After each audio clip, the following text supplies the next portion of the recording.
안녕하십니까.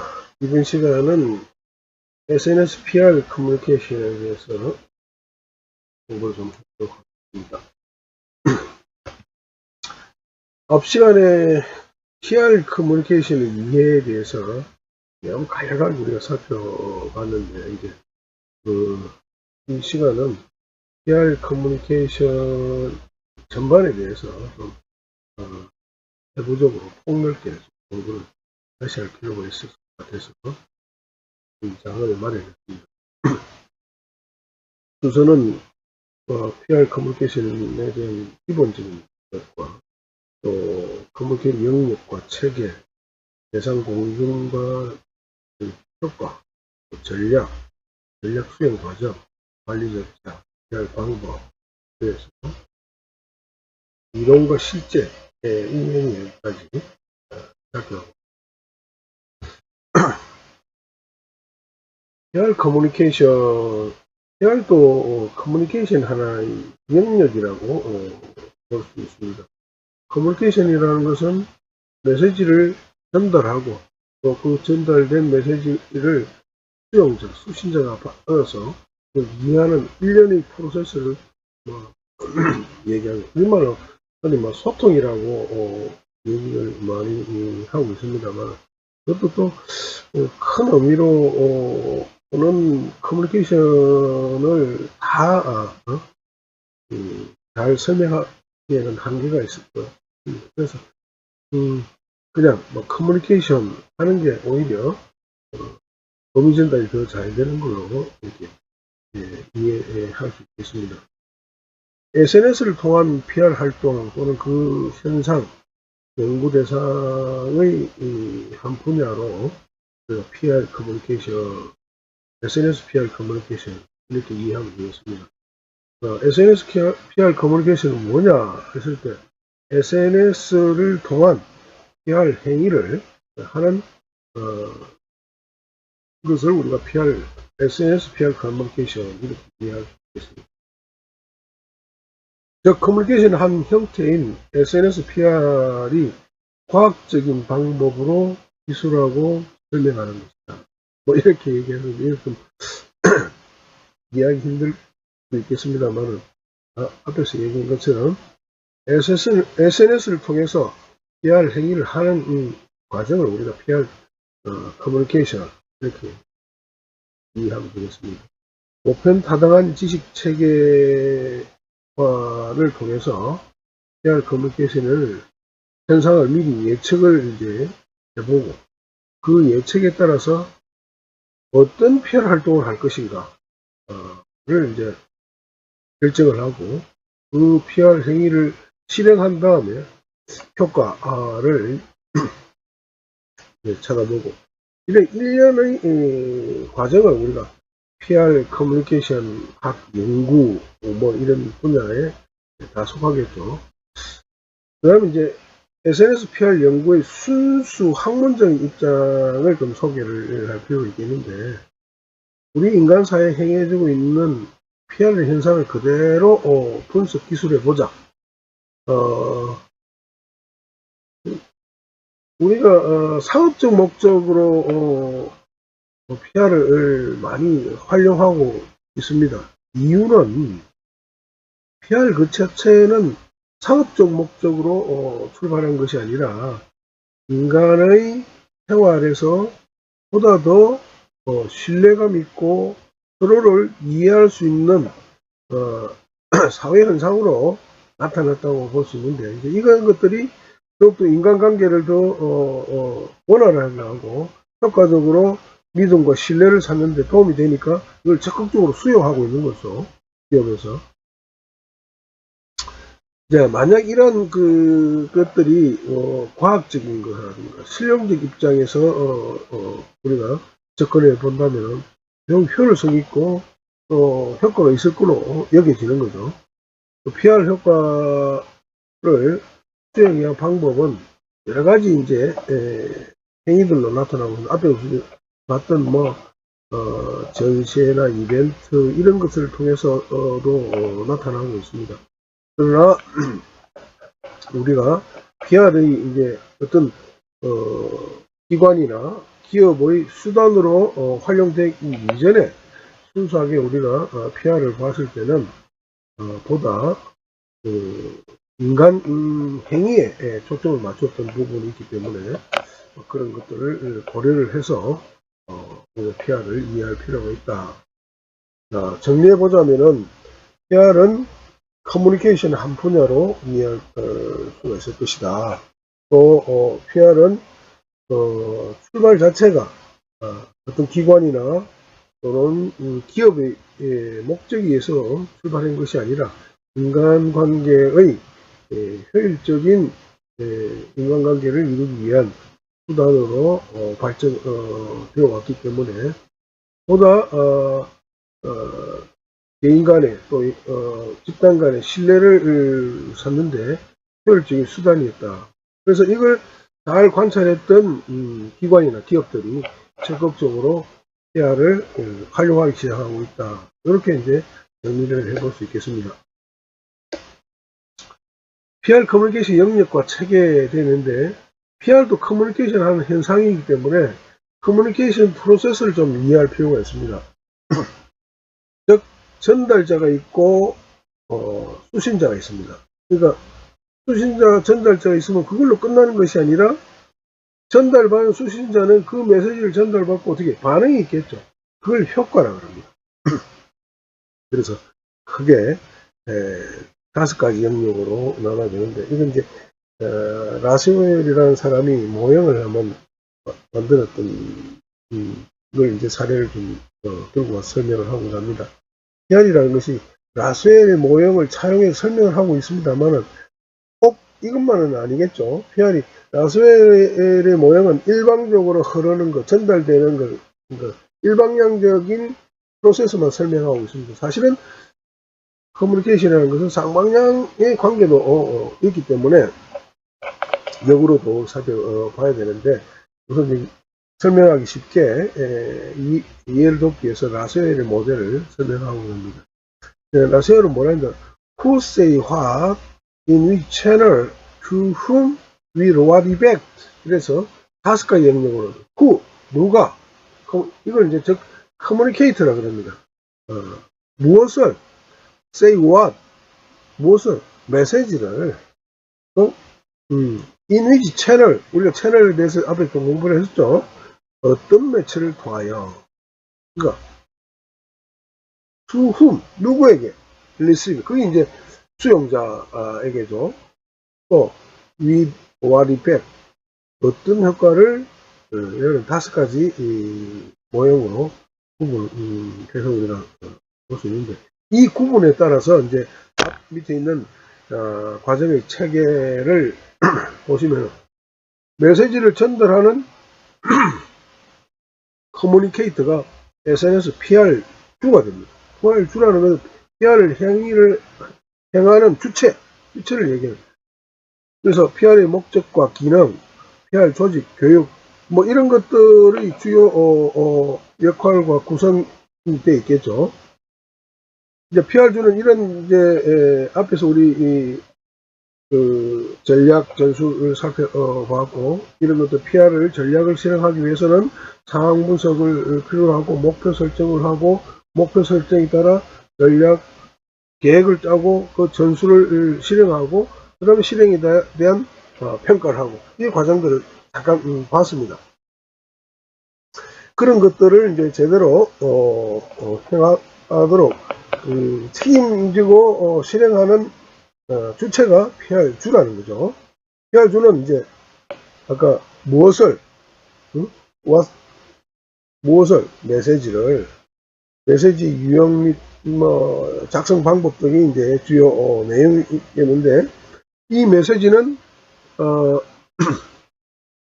그냥 누구에게 보내는 것들을 구체화하지 않는다면은 매우 공허한 메시지가 될 겁니다. 그래서 구체적인 메시지, 즉 다른 말로는 이 메시지를 컨텐츠라고도 얘기할 수 있겠죠.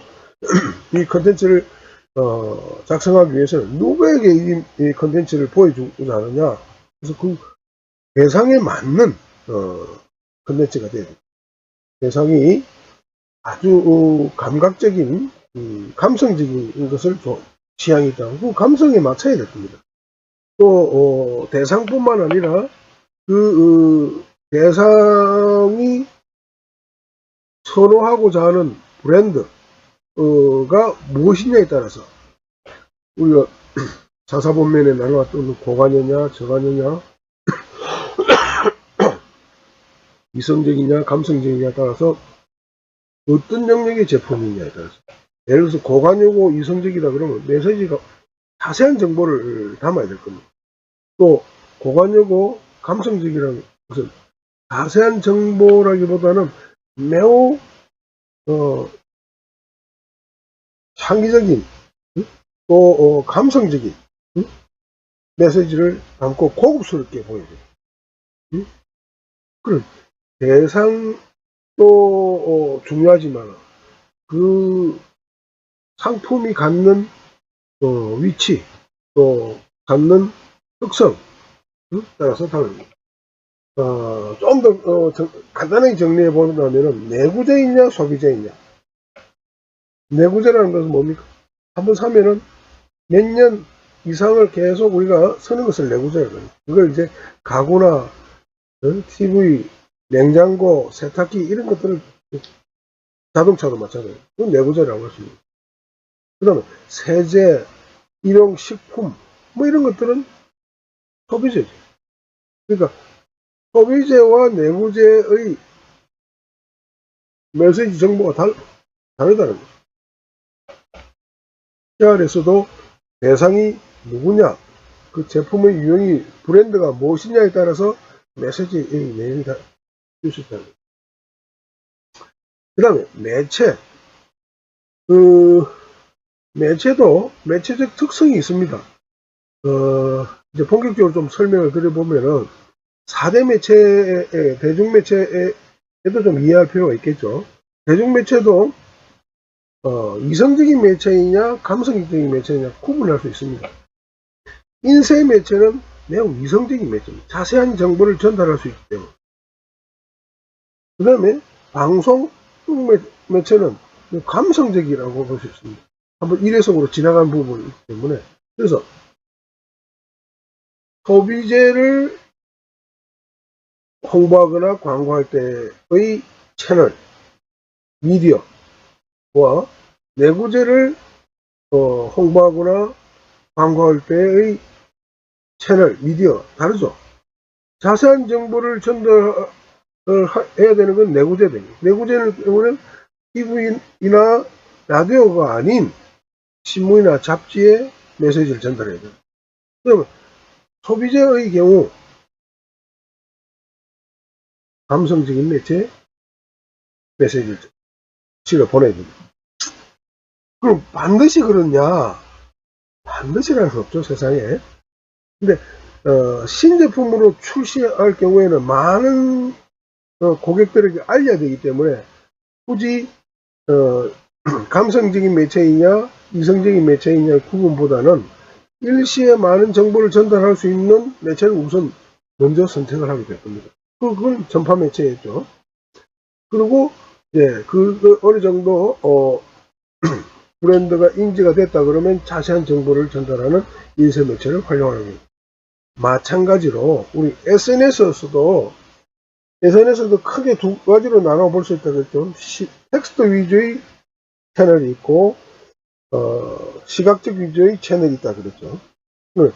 텍스트 위주의 채널의 특성, 시각적 채널의 특성을 이해하고 그 특성에 맞는 메시지를 만들어야 돼요.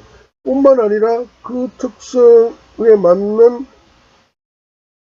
이용자, 그 채널에 SNS 채널에 주로 활용하고 있는 대상들도 파악해야 될 겁니다. 그러니까 거기 매칭이 되어 있는 상황을 잘 살펴내어서 거기에 맞는 컨텐츠를 제작하고 실어야 됩니다.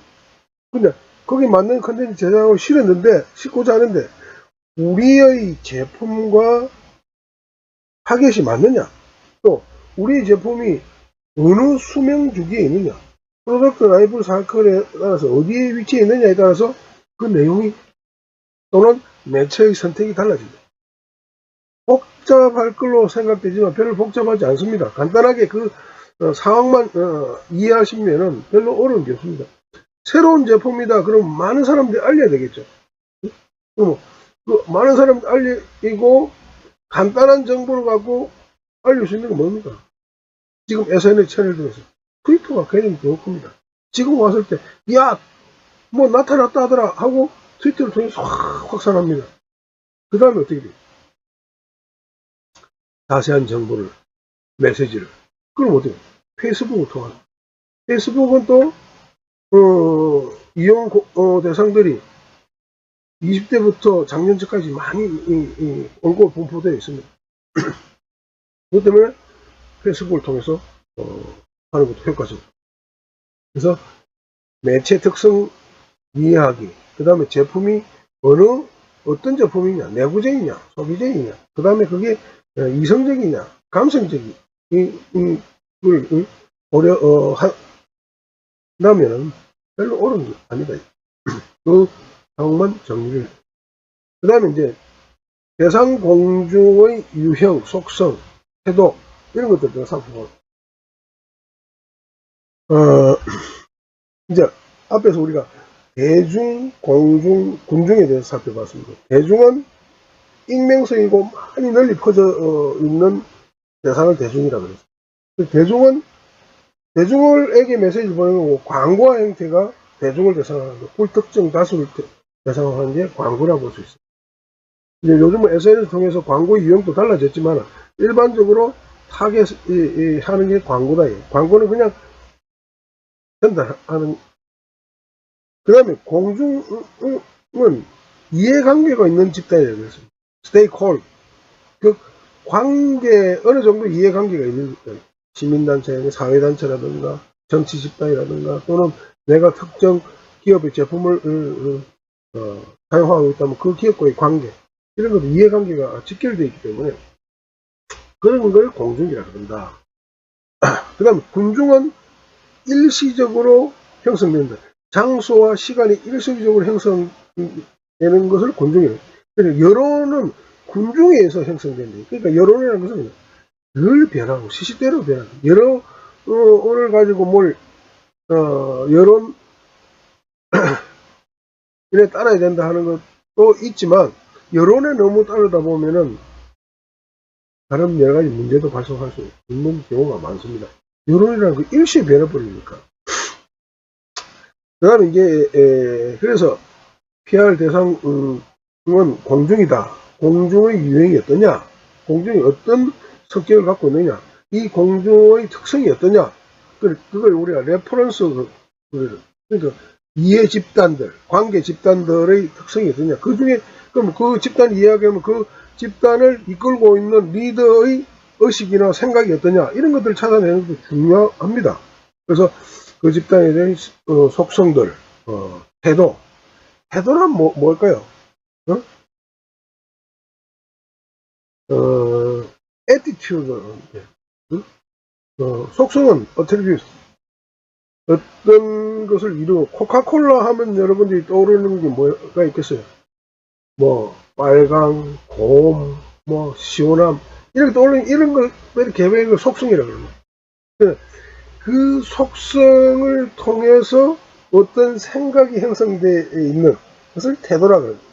그러니까 시원한 걸 좋아하느냐, 곰을 좋아하느냐, 빨간 걸 좋아하느냐에 따라서 그 태도가 긍정이냐, 부정이냐, 뭐 중간적이냐, 이런 태도가 형성되겠죠.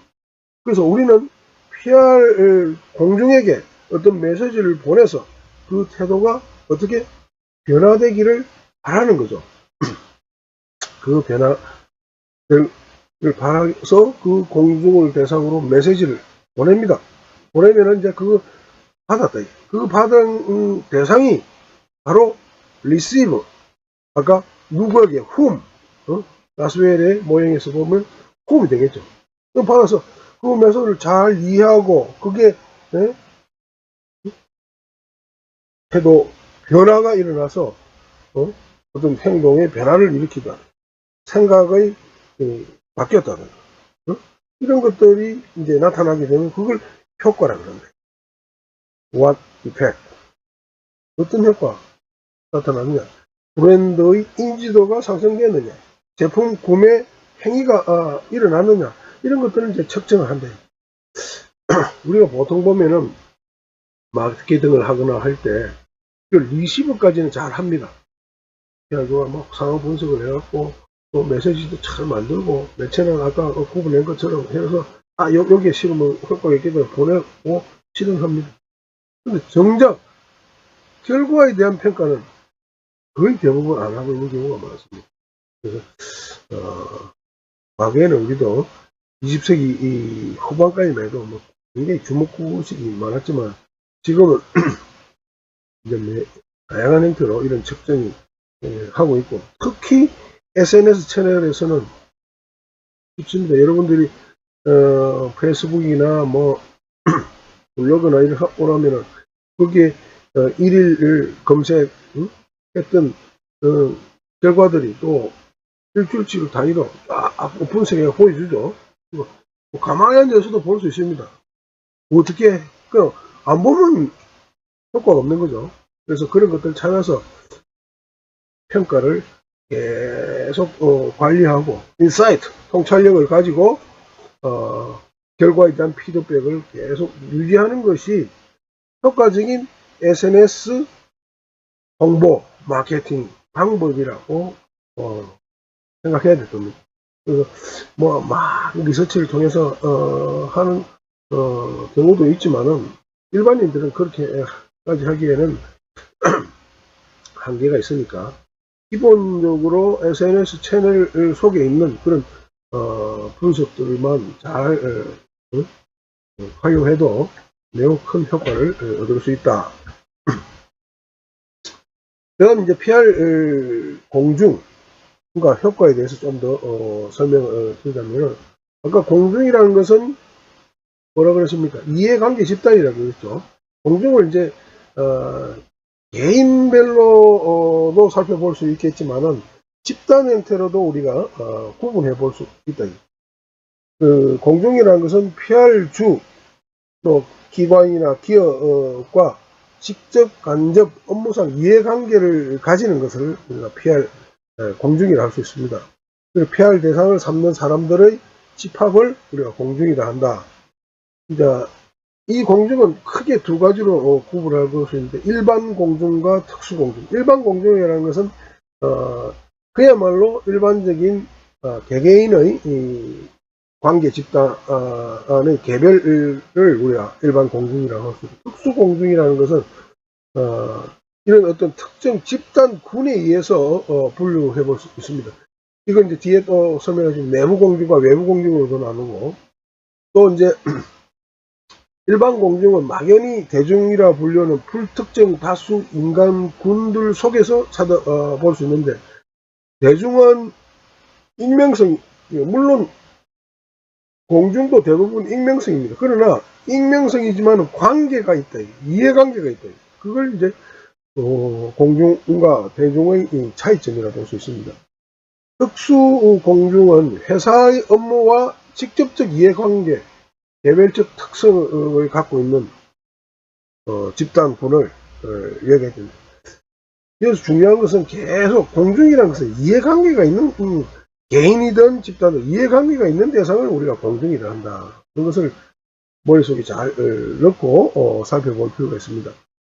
그 다음에 이제 내부 공중 조직 내에 있는 대상을 얘기해 줍니다. 종업원, 주주, 지역사회, 원료 공급자는 우리와 관련된 원료 공급자죠. 일반적인 뭐 원료 이런 게 아니라 우리 기업에서 생산하는 제품과 관련된 원료 공급. 예를 들어서 우리가 큰 대형 식당이라 그러면 식품을 납품하는 사람이 이제 내부 공중이에요. 유통업자, 소비자 등이 이제 해당된다고 볼 수 있습니다.